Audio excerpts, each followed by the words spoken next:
new, magnesium-clad XPS 12 comes in two distinct pieces, the 11.46-inch wide tablet and laptop-grade keyboard base, that never actually connect mechanically. Instead, where a hinge would be on the base is rather a rubberized trough that's been expertly machined to accept and hold the tablet at an ideal angle.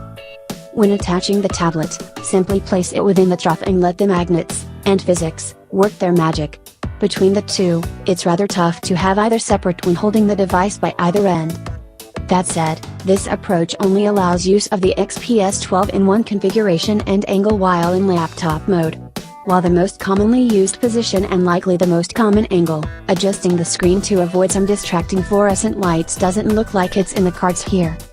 In case you were wondering, more magnets help the laptop keep closed when you shut it. It certainly feels weird at first to close a laptop without a hinge, but it quickly fades away when you learn to simply treat it as if there were one there. Regardless, Dell wasn't kidding about its dedication to the typing experience. Typing on the XPS 12 feels no different than if you were on, say, a new Dell XPS 15. Save for the extra room, of course, the rubberized keyboard deck and roomy, smooth glass trackpad round out the inputs quite well. Now, Dell claims to have broken new ground with its 12.5-inch, Gorilla Glass XPS 12 display, the first hybrid device to house a 4K Ultra HD, 3840 by 2160 pixel, touch panel. And, boy, is it sharp if only arguably unnecessary, hence why Dell offers a 1920 by 1080 option. I'm told that Dell works directly with the display gurus at Sharp to build the indium gallium zinc oxide, IGZO, panel to achieve 100% color gamut accuracy on the 4K screen. You're also probably wondering how the thing can house a 12.5-inch screen within an 11.46-inch wide frame.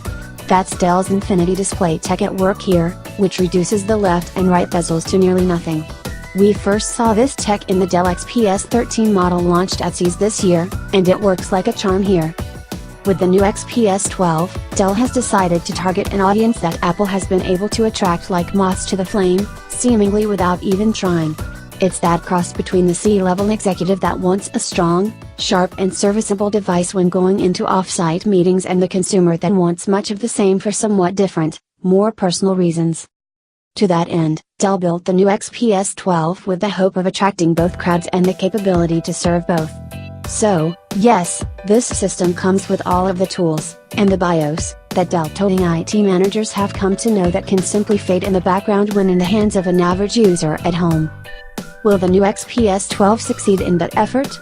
That's tough to call right now, but I will say that the trend right now seems to be aluminum or magnesium construction, not either coated in rubberized plastic.